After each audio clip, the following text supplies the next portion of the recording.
Neat ప్రవేశ పరీక్షలో అవకతవకలు జరగడంతో కూడా పెద్ద ఎత్తున దుమారం నేర్పుతున్నటువంటి పరిస్థితి. దీనిలో భాగంగా కూడా మొత్తం కూడా విద్యార్థి సంఘ నాయకులు మొత్తం తెలంగాణ రాష్ట్ర బంద్ కూడా పిలుపునిచ్చినటువంటి పరిస్థితి. అందులో భాగంగా నల్గొండ జిల్లాలో కూడా మొత్తం కూడా విద్యా సంస్థలు పూర్తిగా బంద్ చేసినటువంటి పరిస్థితి కనబడుతుంది. ఆషాఢ మాసం సందర్భంగా మన కాసం ఫ్యాషన్స్ కిలో చీరలు కొనండి, అరకిలో చీరలు ఉచితంగా పొందండి. ప్రశాంతంగా చాలా వరకు కూడా ప్రశాంతంగా బంద్ కొనసాగుతున్న పరిస్థితి కనపడుతుంది. మొత్తం కూడా అన్ని విద్యార్థి సంఘ నేతలు కూడా ఈ బంద్ కు పిలుపునిచ్చినటువంటి పరిస్థితి కనపడుతుంది. మరి ఒకటే డిమాండ్ చేస్తున్నటువంటి కేంద్ర విద్యాశాఖ మంత్రి ఎవరైతే ఉన్నారో అతను వెంటనే రాజీనామా చేయాలని కూడా వీరు ప్రధాన డిమాండ్ తో కూడా ఈ రోజు బంద్ కు పిలుపునిచ్చినటువంటి పరిస్థితి కనపడుతుంది. మొత్తం కూడా నల్గొండ జిల్లా వ్యాప్తంగా కూడా ఏ ఒక్క విద్యా సమస్యలు కూడా నడవలేని పరిస్థితి కనపడుతుంది. అన్ని కూడా మూతపడిన పరిస్థితి. అక్కడక్కడ ప్రభుత్వానికి సంబంధించిన కొన్ని కళాశాలలు నడుస్తున్నా కూడా ఎస్ఎఫ్ఐ అదే విధంగా మిగతా అన్ని విద్యార్థి సంఘ నాయకులు మొత్తం కూడా అన్నింటినీ కూడా బంద్ చేయించినటువంటి పరిస్థితి. మనతో మాట్లాడడానికి విద్యార్థి సంఘ నాయకులు ఉన్నారు.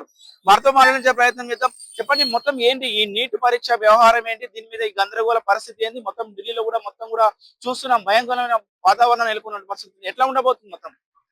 అయితే ఢిల్లీ కేంద్ర రాజధాని ఢిల్లీలో జంతర్ మంతర్ వద్ద శాంతియుతంగా నీట్ పరీక్ష లీకేజీకి బాధ్యత వహిస్తూ కేంద్ర విద్యాశాఖ మంత్రి ధర్మేంద్ర ప్రధాన్ రాజీనామా చేయాలని చెప్పి కొన్ని రోజులు ఆందోళన చేయడం జరుగుతుంది.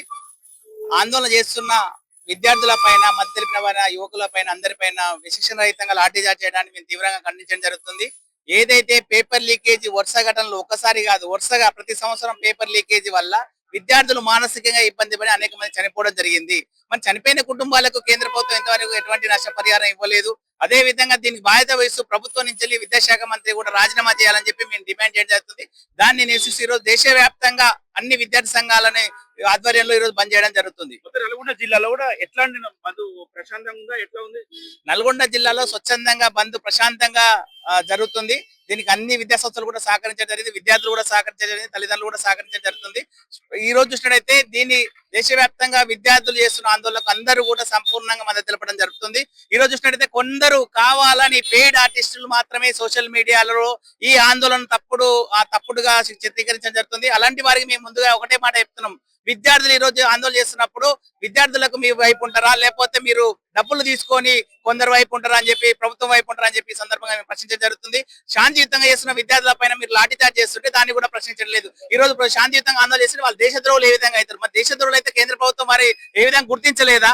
కావున విద్యార్థులను చూడకుండా, అమ్మాయిలను కూడా చూడకుండా విషయరహితంగా లాఠీచార్జ్ చేయడానికి మేము తీవ్రంగా ఖండిస్తున్నాం. ప్రజలందరూ కూడా దీన్ని ఖండించడం జరుగుతుంది, మాకు సంపూర్ణ మద్దతు తెలియజేయడం జరుగుతుంది. ఎస్ఎఫ్ఐ నాయకులు ఉన్నారు, మొత్తం కూడా మీరు ఫస్ట్ నుంచి కూడా పెద్ద ఎత్తున ఆందోళన చేస్తున్న పరిస్థితి ఉంది. ఈ రోజు బంద్లో కూడా పాల్గొంటున్న పరిస్థితి ఉంది. ఏంటి మీరు? దేశవ్యాప్తంగా 22 లక్షల మంది విద్యార్థుల జీవితంతో చెలగాటమాడిన బీజేపీ ప్రభుత్వం కేంద్ర విద్యాశాఖ మంత్రి ధర్మేంద్ర ప్రధాన్ రాజీనామా చేయాలని చెప్పేసి ఎస్ఎఫ్ఐగా మొదటి నుంచి పోరాటం చేస్తున్న పరిస్థితి ఉన్నది. ఇవాళ దేశంలో రెండోసారి నీట్ పరీక్ష నిర్వహించినప్పటికీ విద్యార్థులు సుమారు 2,50,000 మంది విద్యార్థులు గైర్హాజరైనటువంటి పరిస్థితి ఉన్నది. అదేవిధంగా 22 మంది విద్యార్థులు ఆత్మహత్య చేసుకునే పరిస్థితి ఉన్నది. ఆత్మహత్య చేసుకున్న కుటుంబాలకు ₹1 నష్టపరిహారం చెల్లించాలని చెప్పేసి, అదేవిధంగా నాట సంస్థను రద్దు చేయాలని చెప్పేసి, ఏదైతే నీట్ ఎగ్జామ్ లాంటివి ఉన్నాయో అవి రాష్ట్రాలకి నిర్ణయించుకునే అధికారం కేంద్ర ప్రభుత్వం కల్పించాలని చెప్పేసి, దీనికి బాధ్యత వహిస్తూ కేంద్ర విద్యాశాఖ మంత్రి ధర్మేంద్ర ప్రధాన్ రాజీనామా చేయాలని చెప్పేసి మా యొక్క ఎస్ఎఫ్ఐగా ప్రధాన డిమాండ్ చేయడం జరుగుతుంది. అదేవిధంగా ఏదైతే ఇప్పుడు విద్యాశాఖ మంత్రి ఉన్న ధర్మేంద్ర ప్రధాన్ గతంలో 1994లో పేపర్ లీకేజ్ అయిందని చెప్పేసి అప్పుడు ఏబీవీపీ జాతీయ కార్యదర్శిగా ఉన్నటువంటి ధర్మేంద్ర ప్రధాన్ మరి వాళ్ళ స్వయంగా విద్యాశాఖ మంత్రి ఉన్నప్పుడు పేపర్ లీక్ అయినప్పుడు నైతిక బాధ్యత ఎందుకు వహించదని చెప్పేసి సందర్భంగా ప్రశ్నిస్తున్నాను. నరేంద్ర మోడీ గారికి ఎస్ఎఫ్ఐ మేము చెప్తున్నాం, డబుల్ ఇంజన్ సర్కార్ అంటే పేపర్ ని లీక్ చేయడమేనా అని చెప్పేసి డబుల్ ఇంజన్ సర్కార్ అని చెప్పేసి చెప్పడం జరుగుతుంది. తక్షణమే ఈ యొక్క డబుల్ ఇంజన్ సర్కార్ పోవాలి, విద్యార్థులకు న్యాయం చేయాలని శాంతియుతంగా లాఠీ చార్జ్ ఆందోళన చేస్తున్న విద్యార్థుల పైన లాఠీ చార్జ్ చేసిన విద్యార్థి నాయకులకు, మేధావులకు నరేంద్ర మోడీ గారు పార్లమెంట్ లో స్వయంగా బహిరంగంగా క్షమాపణ చెప్పాలని చెప్పేసి ఈ సందర్భంగా తెలియజేయడం జరుగుతుంది. భవిష్యత్తులో నరేంద్ర మోడీ ప్రభుత్వాన్ని కూలగొట్టడం కోసం విద్యార్థులకు అందరినీ ఏకం చేసి ఈ ప్రభుత్వం మీద చావరేవో తెలుసుకోవడం కోసం ఎస్ఎఫ్ఐగా అన్ని విద్యార్థి సంఘాలను కూడగట్టడం జరుగుతుంది. ఖచ్చితంగా నరేంద్ర మోడీ ప్రభుత్వాన్ని ఇంటికి పంపే రోజు దగ్గరలో ఉన్నాయి. విద్యార్థులతో పెట్టుకున్న ప్రభుత్వాలు బతికి పట్టగట్టలేదన్న చరిత్రను నరేంద్ర మోడీ మర్చిపోదని చెప్పేసి సందర్భంగా హెచ్చరించడం జరుగుతుంది. పీడిఎస్ నాయకులు ఉన్నటువంటి పరిస్థితి, మొత్తం కూడా పీడిఎస్ విద్యార్థి సంఘం కూడా పెద్ద ఎత్తున ఉన్నటువంటి పరిస్థితి కనబడుతుంది. మీరు ఫస్ట్ నుంచి కూడా దీన్ని కూడా వ్యవహారాన్ని కూడా మినిట్ టు మినిట్ అబ్జర్వేషన్ చేసినటువంటి పరిస్థితి ఉంది. ఏం చెప్పబోతున్నారు కేంద్ర ప్రభుత్వానికి? ఇవాళ దేశంలో బీజేపీ ప్రభుత్వం మూడోసారి అధికారంలోకి వచ్చిన తర్వాత ఇప్పటికీ 26 సార్లు పేపర్లను లీక్ చేసినటువంటి పరిస్థితి ఉన్నది. లక్షలాది మంది విద్యార్థుల జీవితాలతో ఇవాళ బీజేపీ ప్రభుత్వం ఆటలాడుతా ఉన్నది. ఈ దేశాన్ని మొత్తం కూడా అంధకారం వైపు నెట్టడం కోసం విజ్ఞానాన్ని మొత్తం కూడా బొందబెట్టేటువంటి క్రమాన్ని ఇవాళ బీజేపీ ప్రభుత్వం ఎత్తుకున్నది. అందుకనే ఇవాళ 22 లక్షల మంది విద్యార్థుల జీవితాలతో ఇవాళ చెలగాటమాడుతున్నట్టు పరిస్థితున్నది. మాకు న్యాయం చేయండి అని చెప్పి విద్యార్థులు రోడ్డు ఎక్కితే ఇవాళ అత్యంత దుర్మార్గంగా ఏయంగా ఇవాళ వాళ్ళ పైన లాఠీచార్జ్ చేసి ఇవాళ వాళ్ళ రక్తాన్ని కూడా కలగజూస్తున్నటువంటి దుర్మార్గమైన పరిస్థితి వాళ్ళ దేశంలో కొనసాగుతున్నది. ప్రజాస్వామ్యాన్ని కూని చేసి వాళ్ళ విద్యార్థుల పైన దాడి చేయడం అనేది అత్యంత సిగ్గుచేటు. కాబట్టి తక్షణమే మేము బీజేపీ ప్రభుత్వాన్ని డిమాండ్ చేస్తా ఉన్నాం. ఇవాళ నీట్ ఎగ్జామ్ అనేటువంటి ఏదైతే ఉందో దాన్ని రాష్ట్రాల వారీగా నిర్వహించాలి తప్ప జాతీయ స్థాయిలో నిర్వహించొద్దని చెప్పి సందర్భంగా మేము డిమాండ్ చేస్తా ఉన్నాం. అదే విధంగా పేపర్ లీకేజీ కారణమైనటువంటి నిందితులు ఎవరైతే ఉన్నారో వాళ్ళు తక్షణమే అరెస్టు చేయాలి. దీనికి ప్రధాన బాధ్యత వహిస్తూ కేంద్ర విద్యాశాఖ మంత్రి ధర్మేంద్ర ప్రధాన్ తక్షణమే రాజీనామా చేయాలని చెప్పి డిమాండ్ చేస్తాను. బీజేపీ కేంద్ర ప్రభుత్వం నరేంద్ర మోడీ కూడా బేషరతుగా విద్యార్థి లోకానికి క్షమాపణ చెప్పాలని చెప్పి ఈ సందర్భంగా మేము డిమాండ్ చేస్తా ఉన్నాం. భవిష్యత్తులో ఇలాగ జరగకపోతే భవిష్యత్తులో పెద్ద ఎత్తున దేశవ్యాప్తంగా ఆందోళన చేస్తామని చెప్పి ఈ సందర్భంగా మేము హెచ్చరిస్తా ఉన్నాం. ఉమ్మడి నల్గొండ జిల్లా వ్యాప్తంగా ఇటు సూర్యాపేట, యాదాద్రి భువనగిరి జిల్లా, నల్గొండ మొత్తం 3 జిల్లాలకు సంబంధించి బంద్ ఏ విధంగా కొనసాగుతుంది, అక్కడ వాళ్ళకి ఏం చెప్తున్నారు? ఉమ్మడి నల్గొండ జిల్లా వ్యాప్తంగా కూడా విద్యా సంస్థలు స్వచ్ఛందంగా బంద్ పాటిస్తా ఉన్నారు. ఎందుకంటే విద్యార్థుల జీవితాల్లో అందులో ప్రధానంగా నీట్ రాసినటువంటి విద్యార్థులు ఎవరున్నారో దాదాపు 3 లక్షల మంది విద్యార్థులు ఉమ్మడి నల్గొండ జిల్లాలో ఉన్నారు.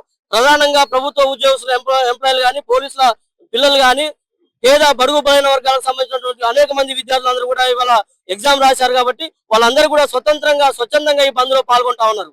ఎన్ఎస్యూ నాయకులు కూడా ఉన్నటువంటి పరిస్థితి, బంద్ కూడా పాల్గొంటున్నటువంటి పరిస్థితి నల్గొండ జిల్లాలో ఎట్లా బంద్ కొనసాగుతుంది? నల్గొండ జిల్లాలో ఏదైతే ఉందో ఆ రాష్ట్ర కమిటీ, జాతీయ కమిటీలు ఇచ్చిన పిలుపు మేరకు అన్ని విద్యార్థి సంఘాలతో కలుపుకొని ఏదైతే మోడీ ఫాసిస్ట్ పాలన నశించాలని ధర్మేంద్ర ప్రధాన్ సిగ్గు లేకుండా ఇన్ని రోజులు పేపర్ లీక్ చేసి ఏ ప్రభుత్వం అయినా ఇన్ని రోజులు ఆయన దొంగని సంకల పెట్టుకొని మోడీ తిరుగుతున్నాడు. మా ఒకవైపు ప్రతిపక్ష నేత రాహుల్ గాంధీ ఇంటి ముట్టడి చేసిండు, ఆయన అరెస్ట్ చేసిండ్రు. విద్యార్థి సంఘాలు, మన ప్రజాస్వామ్య సంఘాలు అందరు ధర్నాలు చేస్తుంటే వాళ్ళ మీద బాష్పాలు చేసి మన లాఠీ చార్జ్ చేసి ఘోరంగా వాళ్ళని కొడుతున్నారు. దానికి మద్దతుగా ఈ రోజు అన్ని ఐక్యమత్య విద్యార్థి సంఘాలు పీడిఎస్, ఎస్ఎఫ్ఐ, ఏఎస్ఎఫ్ అన్ని విద్యా సంఘాలు కలుపుకొని డివైఎఫ్ అన్ని విద్యార్థి సంఘాలు కలుపుకొని నల్గొండ జిల్లాలో అన్ని విద్యా సంస్థలు బంద్ చేస్తున్నాం, సంపూర్ణంగా బంద్ చేస్తున్నాం. కూడా ఉమ్మడి జిల్లా వ్యాప్తంగా కూడా మొత్తం కూడా అన్ని మండల కేంద్రాలు, నియోజకవర్గాల కేంద్రాలు కూడా బంద్ ఏ విధంగా కొనసాగుతుంది? ఇక్కడ జిల్లా కేంద్రంలో జిల్లా అధ్యక్షులు, జిల్లా బాధ్యులం చేస్తున్నాం. మండల లెవెల్లో, గ్రామ లెవెల్లో మండల కమిటీలు అందరూ కూడా సంపూర్ణంగా బంద్ చేస్తున్నాం. మొత్తం కూడా విద్యార్థి సంఘ నాయకులు ఒకటే చెప్తున్నటువంటి పరిస్థితి కనబడుతుంది. ఏదైతే నీట్ ప్రవేశ పరీక్షల్లో జరిగిన గందరగోళంలో కూడా పూర్తిగా ఎవరైతే కేంద్ర విద్యాశాఖ మంత్రి వెంటనే అతన్ని రాజీనామా చేయాలని కూడా ప్రధానంగా డిమాండ్ తో కూడా ఈ రోజు తెలంగాణ రాష్ట్ర వ్యాప్తంగా కూడా విద్యా సంస్థల బంద్ కు పిలుపునిచ్చారు. దానిలో భాగంగా ఉమ్మడి నల్గొండ జిల్లా వ్యాప్తంగా కూడా మొత్తం కూడా ప్రశాంతంగా బంద్ కొనసాగుతుందని కూడా దానికి సంబంధించిన నాయకులు చెప్తున్న పరిస్థితి కనబడుతుంది. వీడియో జర్నలిస్ట్ కృష్ణతో అచ్యుత్, RTV, నల్గొండ.